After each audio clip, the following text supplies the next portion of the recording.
di tempat kerja. Langsung saja teman-teman kita paparkan materi ini oleh teman kita yaitu Anissa Artameza. Boleh beri tepuk tangan semuanya? Terima kasih untuk moderator untuk materi malam ini yaitu strategi efektif menyelesaikan konflik di tempat kerja.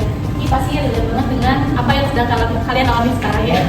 Nah, untuk materi yang akan saya bawakan ini yang pertama yaitu memahami pengertian konflik kerja.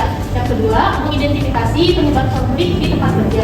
Yang ketiga, mengetahui jenis-jenis konflik, kemudian mempelajari strategi penyelesaian konflik yang efektif dan membangun lingkungan kerja yang kolaboratif. Nah, definisi konflik itu sendiri adalah perbedaan pendapat atau pertentangan antara individu atau kelompok dalam lingkungan kerja. Namun, konflik ini tidak selalu negatif. Pertentangan konflik juga bisa jadi pemicu perubahan positif bila dikelola dengan baik. Nah, di sini ada jenis konflik. Yang pertama adalah konflik berdasarkan fungsi. Biasanya contohnya ini sih teman-teman antara kalau misalkan di kerjaan itu antara tim accounting sama pemasaran. Nah, kadang pemasaran itu pengen mengeluarkan misalkan iklan atau apa, tapi akun itu tidak mengakses karena adanya batas anggaran atau keterbatasan anggaran. Nah, yang kedua konflik berdasarkan pihak yang terlibat, biasanya juga terdivisi teman-teman. Nah, yang ketiga ini konflik berdasarkan posisi dalam struktur organisasi. Nah, kalau konflik ini biasanya disebabkan oleh antara atasan dan bawahan. Rata-rata itu kayak misalkan bawahan atau karyawan punya ide-ide sesuatu, namun manajer atau leader itu tidak mengakses. Kemudian di sini ada paradoks konflik. Nah, konflik ini tidak selalu berkomplikasi dulu teman-teman. Pada teori paradoks ini, konflik terbagi ke dalam dua sifat, yaitu yang pertama konflik destruktif, yaitu yang bersifat merusak merugikan suatu perusahaan dan harus dihindari. Nah, kalau untuk konflik konstruksi itu untuk mendorong individu atau kelompok meningkatkan daya saing, resiliensi, motivasi dan peningkatan kinerja. Jadi ini konflik yang lebih ke arah positif dan memotivasi. Nah, untuk sumber dan dampak konflik ini di lingkungan pekerjaan. Nah, itu ada beberapa aspek yang memicu terjadi konflik antara lain meliputi ada sumber daya, komunikasi, ketergantungan, pekerjaan, struktur dan masih banyak lagi teman-teman.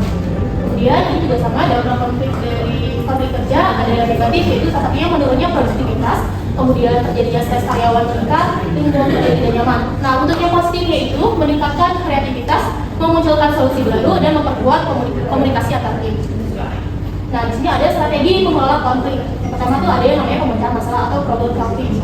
Nah, strategi ini memiliki kelemahan pada lamanya waktu penyelesaian. Kadang memang tidak butuh waktu untuk menyelesaikan suatu permasalahan. Nah, yang kedua ini berorientasi kepada keuntungan masing-masing seketika.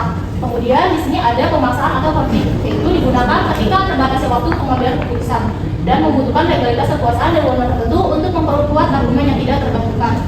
Kemudian ada yang namanya penjelasan atau yielding. Strategi ini menyelesaikan konflik ini berorientasi dengan cara memberikan perhatian dan kepentingan pihak yang berseberangan. Kemudian di sini ada pencegah atau avoiding, yaitu hampir serupa dengan yielding, yaitu strategi untuk mengacu pada upaya menghindari timbulnya konflik. Nah, yang terakhir ini ada bersepakat atau compromise, yang yaitu strategi mengacu pada orientasi seimbang baik kepentingan sendiri maupun pihak lain. Nah, kesimpulannya, jadi konflik ini tidak bisa dihindari teman-teman. Konflik akan tetap terjadi apabila setidaknya terdapat dua pihak yang saling berinteraksi. Nah, namun daripada itu konflik bisa diminimalisirkan keadaannya. Dan apabila dikelola dengan baik, maka konflik justru dapat meningkatkan motivasi, daya saing dan kinerja karyawan. Jadi teman-teman, jangan takut konflik, takutlah jika tidak ada komunikasi. Terima kasih.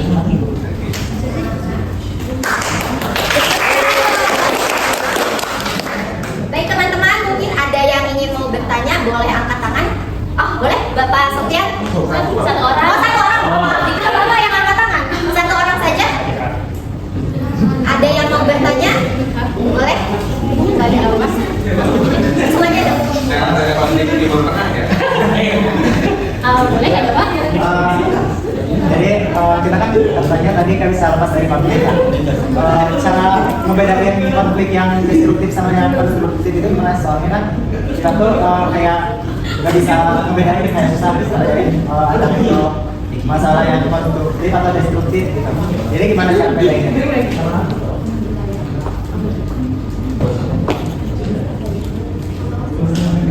Nah, ini simpelnya ini yang ada Pak. Kalau konflik destruktif itu yang lebih merusak dan merugikan suatu perusahaan.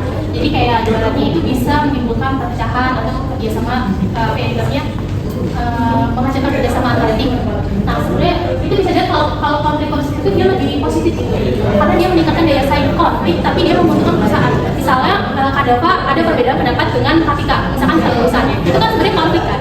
Nah, namun kalau misalkan Kak Dava punya ide sendiri dan Kak Tika juga punya ide sendiri, itu kan bakal nanti kan dalam konflik tersebut bakal menimbulkan solusi baru ya. Itu kan bisa membutuhkan satu perusahaan. Jadi simpelnya gini, kalau ide seperti itu yang merugikan, kalau untuk konflik seperti itu yang lebih menyenangkan, jadi enggak negatif gitu. Sejauh ini Pak.